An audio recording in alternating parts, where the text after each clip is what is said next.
authority, and that is something Steve Smith will bring to the table, and very, very critical for Australia that they have a player like that to put the ball in the gaps, get you the ones and twos. The power hitters then can take over later.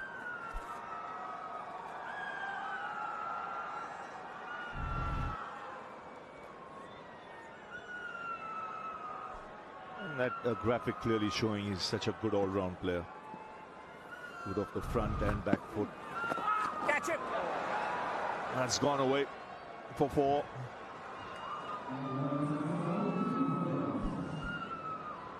Been very proactive today, Marnus Labuschagne. Hasn't allowed the bowl to settle in. We've seen a lap first ball and now the reverse sweep. Make Washington just to start to second guess what he's trying to do. What I've liked though today, Ravi, about the Australian team is they've got their game style right. They went hard in the first 10 overs. Then Marsh and Smith controlled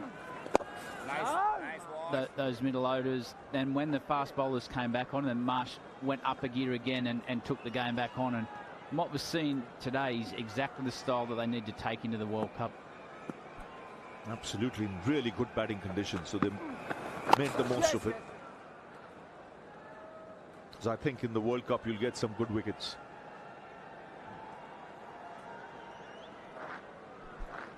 And going back to Steve Smith's wagon wheel, the reason he's so hard to bowl in those middle overs is he scores all over the ground. He doesn't play the sweep shot much, but he uses the depth of the crease well. When you got someone like Mitch Marsh at the other end who wants to be fed the ball when he's going, they complement each other so well. And he bats deep. He converts those starts into big scores. And like you mentioned, not only does he rotate the strike, he plays very few high-risk shots. So his that's why he's so consistent. 237 for 2.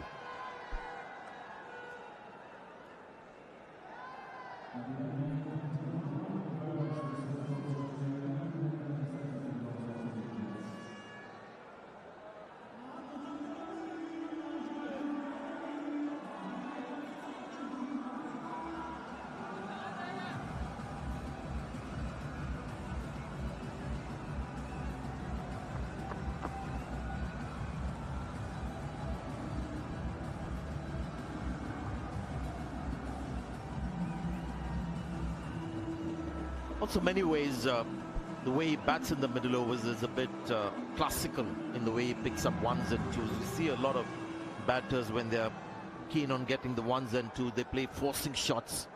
Seen batters get out caught and bowl trying to force the ball towards long off, long on for a single.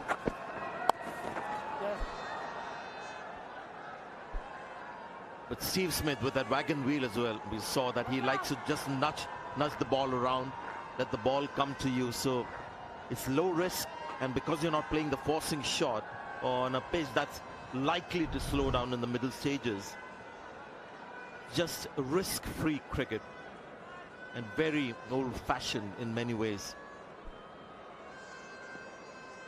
It's got very good hands.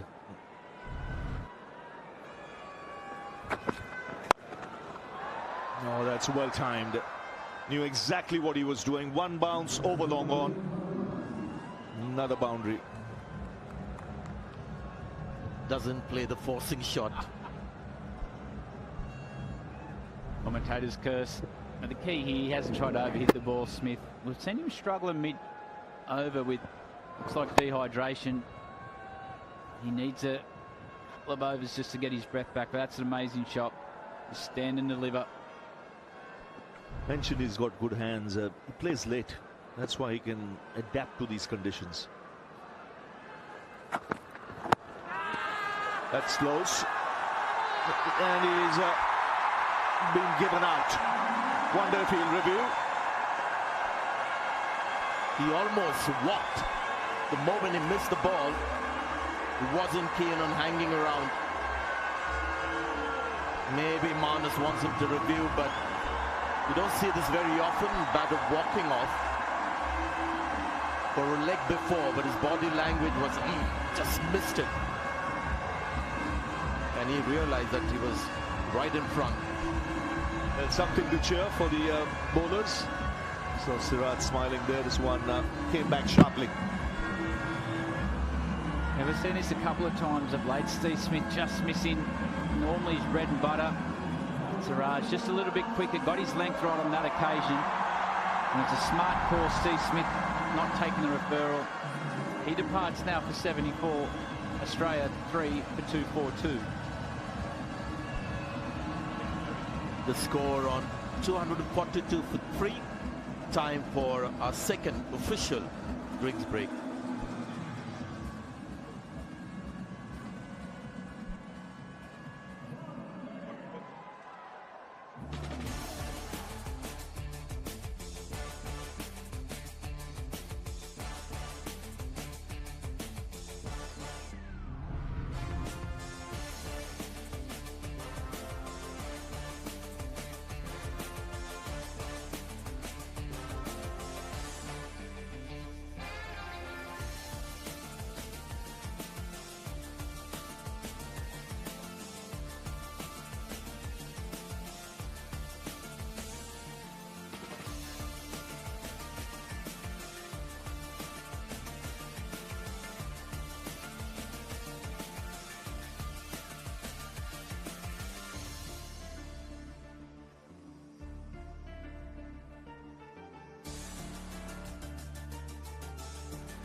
So 242 for 3.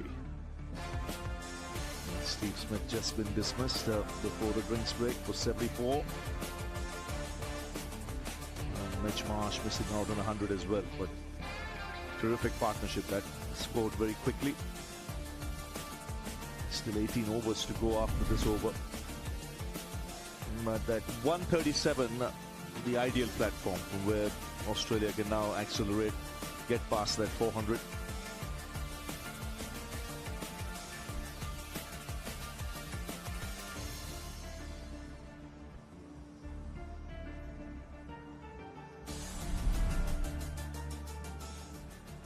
So good turnout here today. They're braving the weather. It's hot and humid.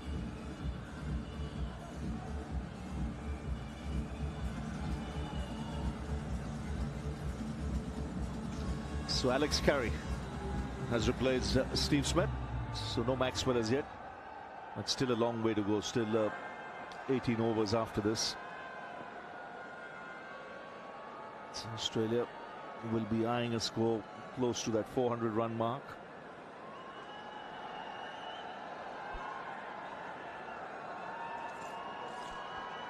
Brad, you think left hand, right hand combination that you have Carey coming in?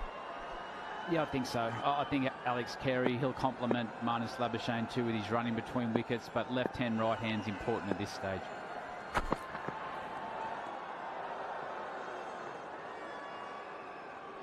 Well done, Mohammad Siraj coming in. First ball is a bouncer.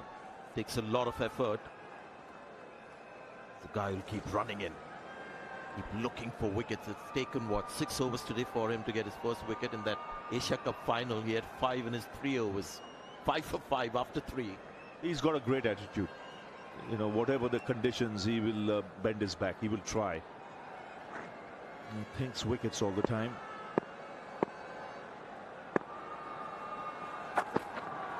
And he's someone who's come up the hard way. Played a lot of domestic cricket, lot of India A cricket, bowled on flat pitches. And that's why he has the ability, even on a flat surface like this, if you see the delivery, he's got Smith out. It's more scrambled, but it's not seamed as much as he would have wanted, but still straight enough to get him. He's a trier, one thing for sure. I think the thing for me with Siraj now, he's a well-rounded player. He can get wickets with a new ball, but you can give him the ball at this stage of the game and he can turn a game for you as well. So it doesn't matter what conditions you are. You see with Steve Smith, he's owned the stumps. He's gone up the stumps, betting with that extra bit of pace, but he's just got a big heart and he's always looking for wickets. Make a good point about him being versatile in the sense with the new ball, the middle phase towards the end as well. To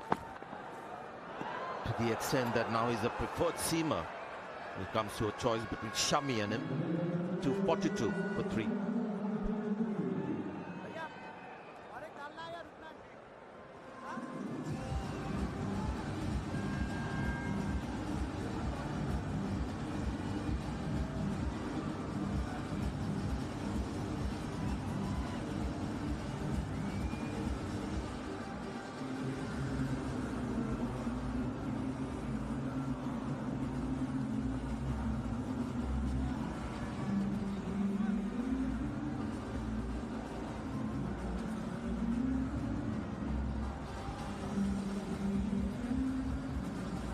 So in one-day internationals in 2023, 30 wickets for Siraj. Good economy rate.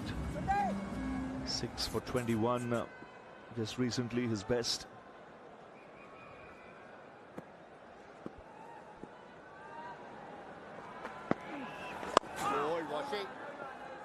Washington Sundar continuing. He's done a pretty good job on this surface. When you see the conditions and the way Australia started, I thought he's done a good job. When you see the team, the batting team going at almost 8 runs and over, you've got an off-spinner just conceding 43 in his 9th. That's good bowling. The only ball that has been punished from Washington Sundar has been the short ball on the offside. So he's given nothing in the slot, but everyone, I guess, waiting for the arrival of Maxwell. Green gets another game. Some thought that he might open the innings today, but wasn't to be. Just looked at Maxwell's one-day numbers.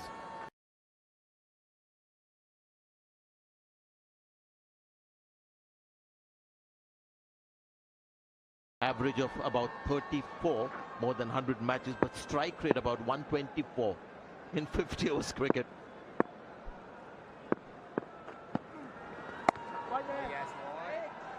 I'm interested to see the role Glenn Maxwell's used during the World Cup. If you play him to the middle overs where we'll see a lot of spin, one less fielder out, I think there he can be a real bonus for Australia. I know they've used him in the past at the back end of the game. But the likes of Alex Carey, Marcus Stoinis, Green to play that power game at the back. I like Maxwell in those middle overs to take the spin on, and then he does become your X-factor player. Yes, and you have that extra fielder in the circle, which he can make use of. Oh, yes, but those are the kind of players who can do serious damage from Australia's point of view. Green, Maxwell, especially with 10 overs to go or 8 overs to go if they come in. Just watching his batting positions in the last few matches for Australia, he's batted down the order more than up the order. There have been occasions he's batted number 4.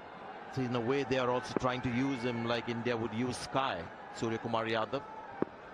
Less overs the better for people like Maxwell and Surya Kumar Yadav. Capable of just making a huge impact with few overs left. 244 for 3.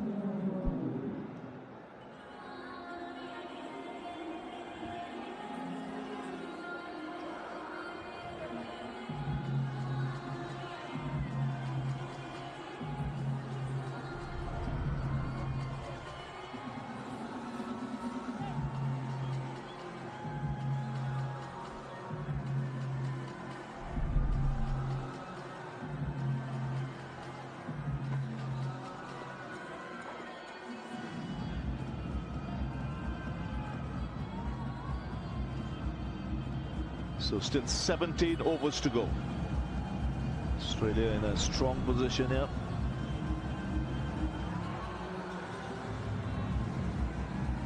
You can see the Australian top order in India.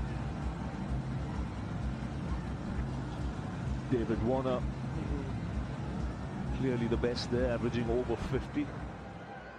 Marnus Labuschagne too. He's got a good record.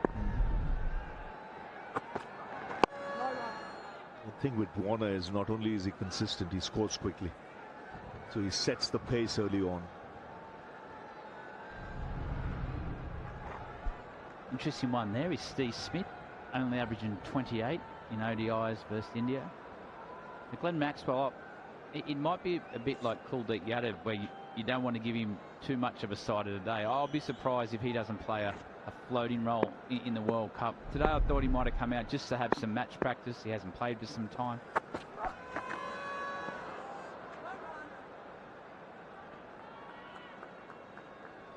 But it's good to see him back. There was a bit of talk that he mightn't have been available with his leg injury, but it's good to see him back in the Australian team. He brings so much, not only with the bat, his presence in the field. He can bowl some handy overs as well, so it's good to have those guys back in the mix leading into the World Cup.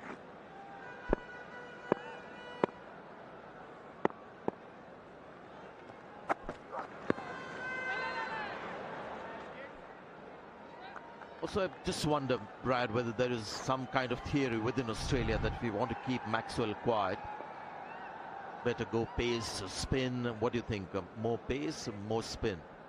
Yeah, there was talk about that. You use your fast bowlers, but in one-day cricket with the field out, he can move around the crease. And if you're not on with your execution, he is good square of the wicket. But his big strength is he's been able to be proactive to the spinners. He's got the reverse sweep. He does take the game on.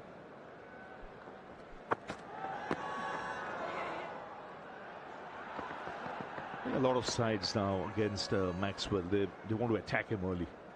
They know if he stays for any length of time, he can create havoc. So you've got to try and unsettle him, even if it's with lengths, different lengths.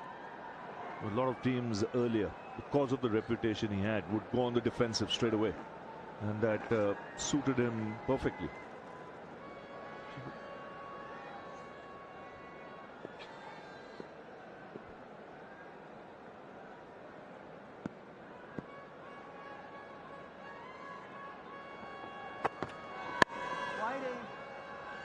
See the pitch now once the ball gets a little older, not quite coming onto the bat as it did earlier. So if you bowl straight into the stumps, just back of the length, you can get away with a few dot balls, especially with a new player coming in.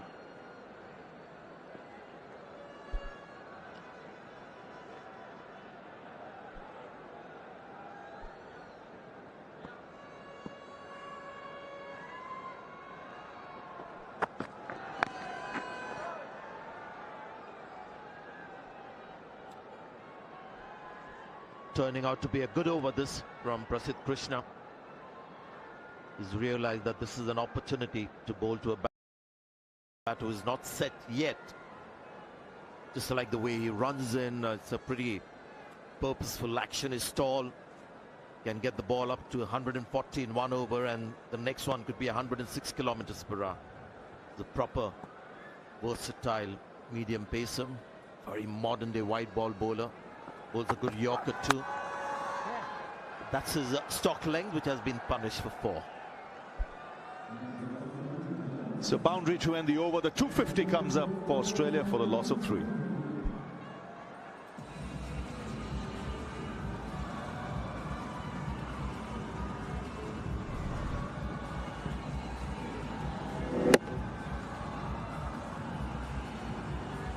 We have batters losing a bit of their focus and intent and play a kind of a loose shot. This is the bowling equivalent of that.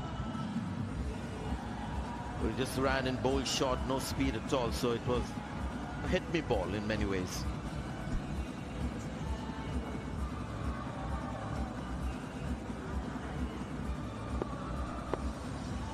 So 250 has come up.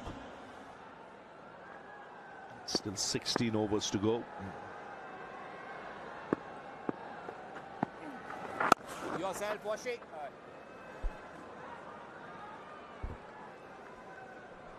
So Washington Sundar in his final over. Done a good job, Washington. He came in to the game in a time when Mitch Marsh and David Warner were controlling the game. He's put the brakes on. Hasn't yet got himself a wicket, but what he has done, he's built pressure. Done a good job for his first game. I think the only thing he would have been a little disappointed was he gave the batsman too much room early on in his spell. So when he dragged it in short, they had the opportunity to free their arms and find the gap on the offside. But otherwise, in general, he's been pretty economical. Very different in the way Ravichandran Ashwin bowls his off spinners versus somebody like Washington Sundar. He's much shorter in length. He's also quicker in the air. Not too many variations like Ashwin. Even when he arrived on the IPL scene, bowled with the new ball in the restrictive overs and did a fantastic job. And I guess just looking at Ashwin and this race for that spot, if Akshar Patel is not fit, it's a nice delivery that flighted off spinner. You would think Ashwin slightly ahead in the selection, the race for that spinner's spot if Akshar is not rule fit tomorrow. Also depends on the style of play you're looking for. If Axel Patel's not fit, do you want the spinning all-rounder, or do you want the out-and-out class of the Ashwin in your team?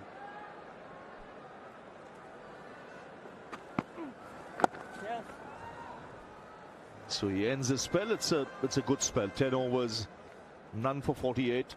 Good batting conditions. 254 for 3.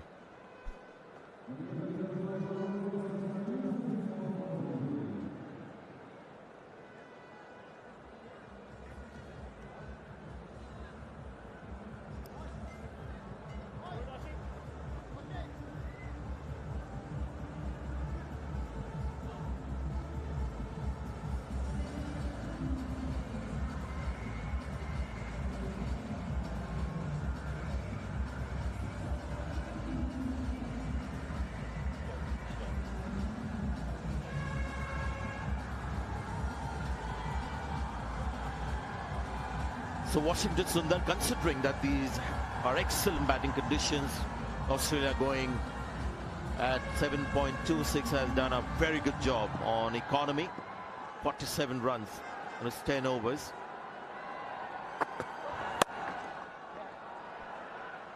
So Ravi, in many ways now it's about the selectors and the team management to sort of visualize Washington Sundar as to how he would perform in a World Cup scenario on certain pitches, opposition, because you've seen enough of him and you can see what he brings to the table. They'll also look at the venues India are playing, and they would know what sort of pitches are on offer. Plus, in Ashwin's case, there's experience and class.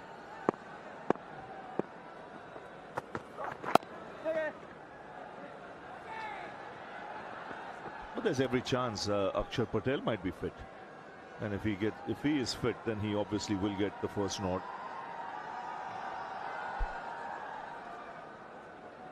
And you've got to understand when you're going to play the third spinner as well. It's, as you said, it's a venue based, but you've got your two main spinners in Jadeja and Kuldeep. And the third spinner only plays if you do later in the tournament have one of those wickets that are turning big. So both men can play a really good role on that, but it's where you're going to use them at different venues. Now, ranked turner, you won't get a ranked turner, but you'll get a pitch that will turn a little more. For World Cups, you think you'll get good batting pitches, but you're right. That's the time when the third spinner will be selected in the playing 11.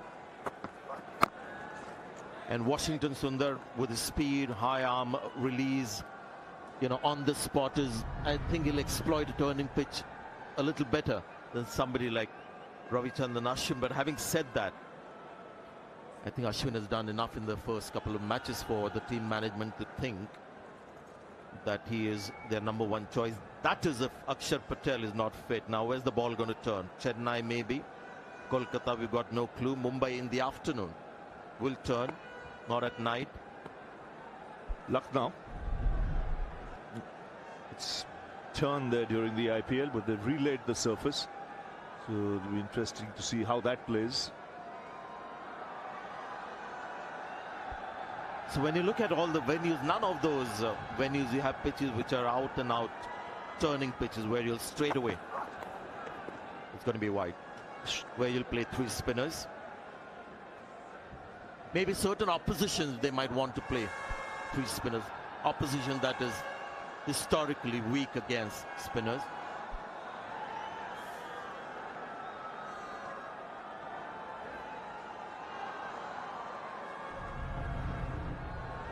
What you got to see in India is which of these venues have red soil and which is black soil.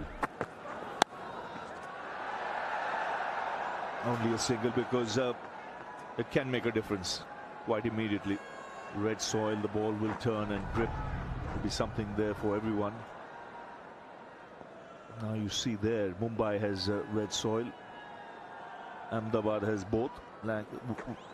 Even Lucknow now relayed, they have both kind of pitches. India, if given a choice, will want to play on the red soil surfaces where the ball can grip.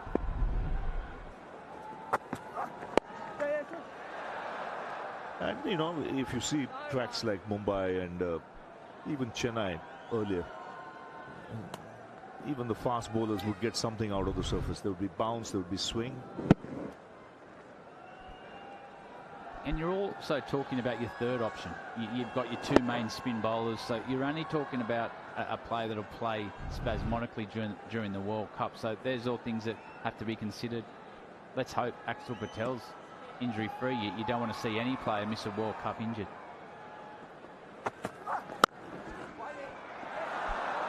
He's got that through. Should get a couple of runs. So after 36, it's 261 for 3.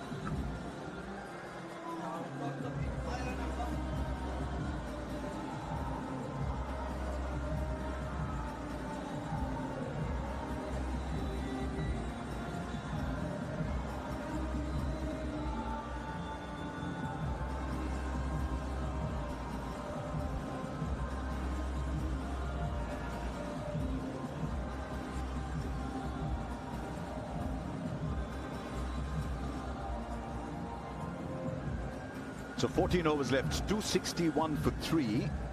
Wickets in hand, 10 and over gets Australia to 400. They've just slowed down a little bit. Partnership 19 of the last 5 overs. Washington Sundar has done, given the conditions, a sterling job. 10 overs, none for 48. And Bumrah comes back. Rare off day for Jasprit Bumrah. 5 overs for 51. But the person who went after him, Mitch Marsh, is no longer in. This is Carey and Labuschagne. Carey in strike.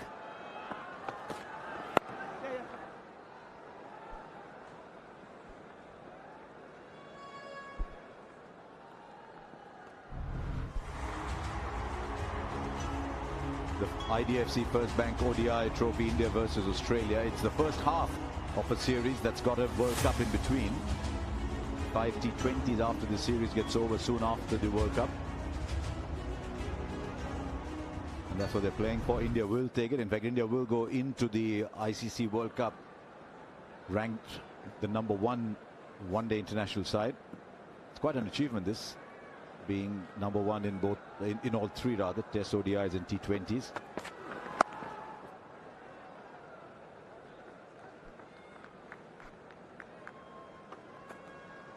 It's a good time to be an India fan. There's a fair bit to cheer. Cheer today too to this young man who I think did the job that was asked of him.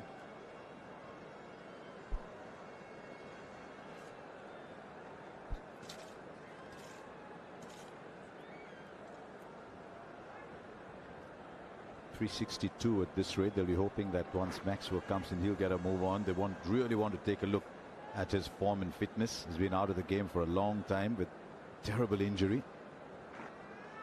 Question is, how will India cope coming back and batting in this heat, much like Australia had to do in Indore? He'll find the gap. There's acres of space up there where that ball's gone. Just a little bunt over mid-wicket for 4. I think that's where Bumrah has been taken for runs. So every time he's bowled that length ball, whether it was his first spell when there were just 2 fielders outside the 30-meter circle, or even now, with just a deep square leg in position, nobody had long on, nobody had long off. It's a relatively easy shot, a relatively risk-free shot is probably the right word, not easy shot, risk-free shot.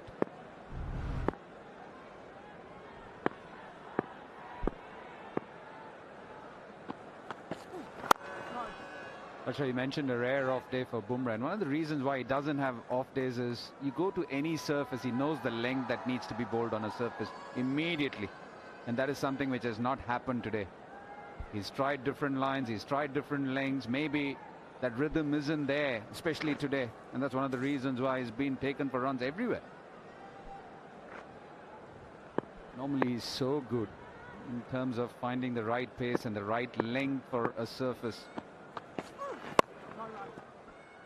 And that hasn't happened at all.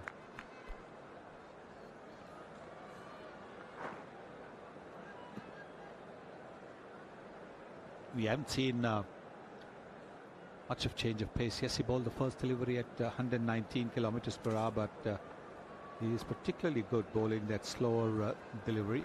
Good crowd today, and the crowd will increase as the light fades and the Indian batting starts. And gets a wicket. Might have been slow through the air, a little chip straight to cover. And something for Bumrah today on a day where few things have gone his way. Carey's gone. Yes, a slower delivery, 124 kilometers per hour. The earlier ones were about 135, 138. So 10 to 12 kilometers slower, but a good length as well. Forcing Carey to drive uppishly, check his shot, but not quite able to keep the ball down. Look at that. This is the slower delivery. That will give him a lot of confidence, this wicket. So Carey is gone for 11 of 19 to 67 for 4.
So Glenn Maxwell comes out to bat.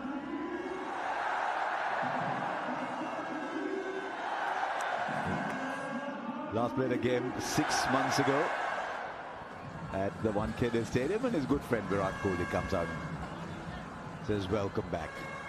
Strike rate 124 in one-day internationals is very special. When you put that against an average of 34, you realize why he's such a key member of this Australian team. The question is, what role do they have in mind for him? Are they going to see him as a finisher at 6 or 7? Are they going to see him as a battering ram at number 5?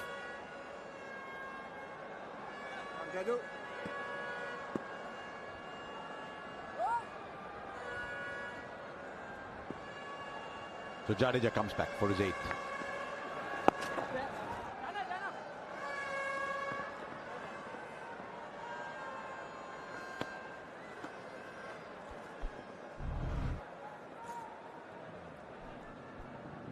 that's the slow ball. You can see that.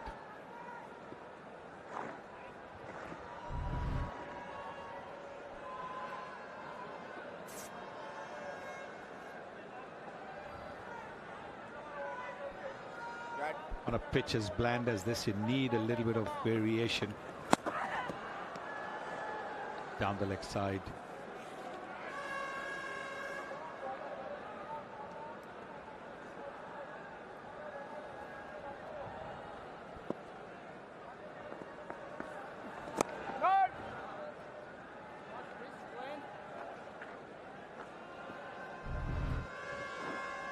Great change of pace. On a good track, completely defeating Alex Carey, was committed to that shot and an easy catch. Oh, he saw that coming. He saw that one of the reasons why he fired it was Jadeja preempted that shot. Yeah, it seemed almost too full for the sweep shot. With a straight to Virat Kohli, one of the easier catches he's had. And the fun side of Virat Kohli is coming through more and more on the field these days. Oh, the old Virat Kohli would have been up and screaming with joy. This is a far more relaxed Virat Kohli.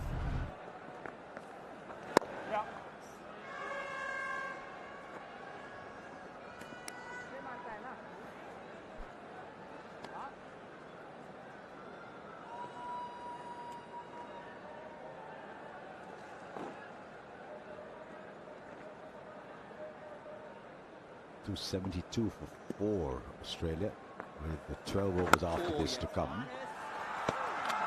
And he's stringing in a few dot balls here, bowling a quiet spell.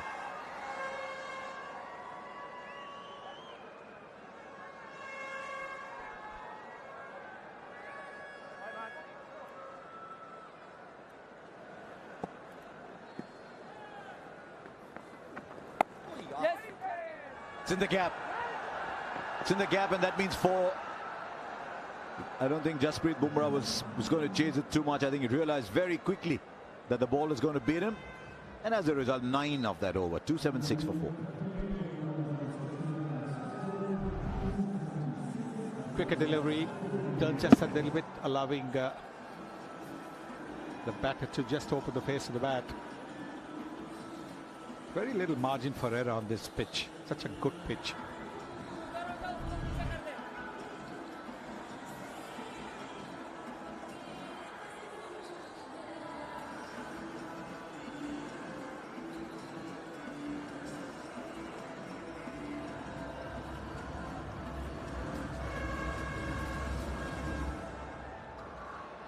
But 12 overs left. Is there one final assault in the last 6 or 7 for Australia? Bumrah comes back for his 7th.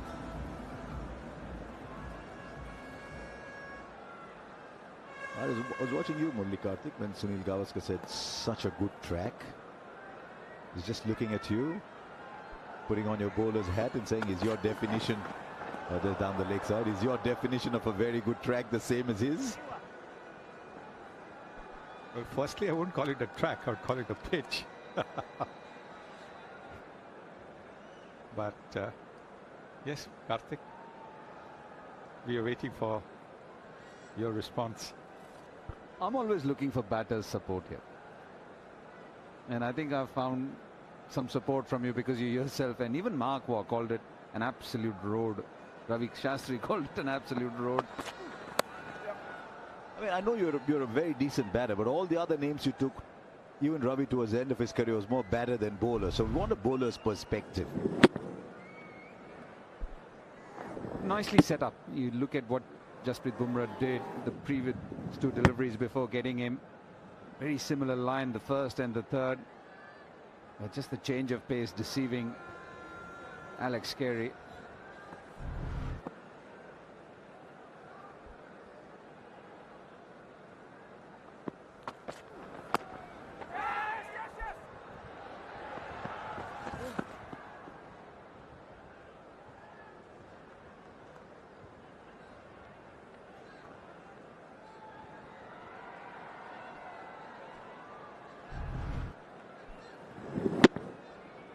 Well, there he's bowled at about 135, 137 kilometers per hour. These two deliveries. Then he holds it back a little bit, slows it, and Carey, whose muscle memory after the first two deliveries has gone to playing the push drive, but this time it's a little bit slower and it's in the hands of extra cover.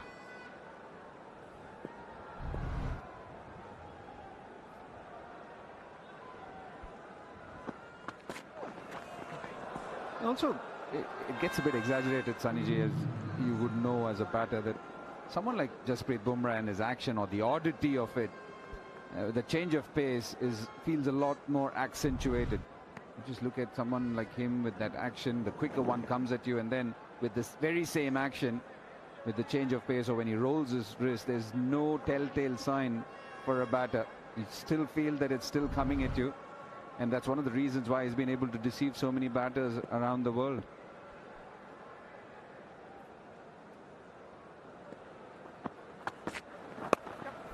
Coming back to what you said, Harsha, there are certain parts of the world you go as a bowler, you know what to expect.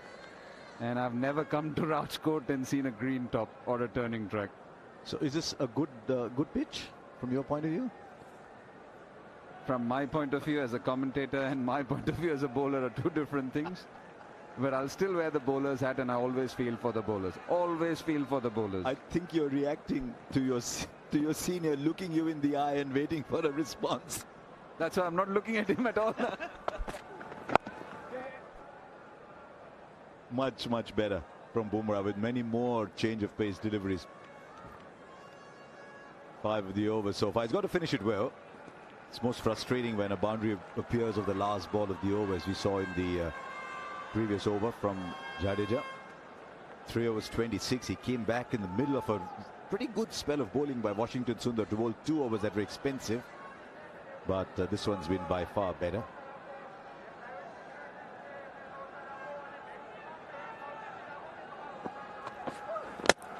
And gets a wicket too and makes it even better. Australia wanted Maxwell to get a long stay in and play himself into form, check out his fitness. That's not going to happen because he's been done in by a beauty from Bumrah.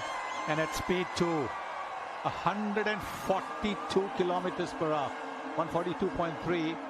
That's a clear 20 kilometers per hour change of pace. That is quick, fast, straight Yorker right under the bat and knocking the off stump back, knocking the off peg back, as they say. He had no chance really. He had seen, he had looked to open the face of the bat and run the ball down to third man, so he was hoping he'll do that, and that's exactly what he's done. He's gone for 5 down to 81.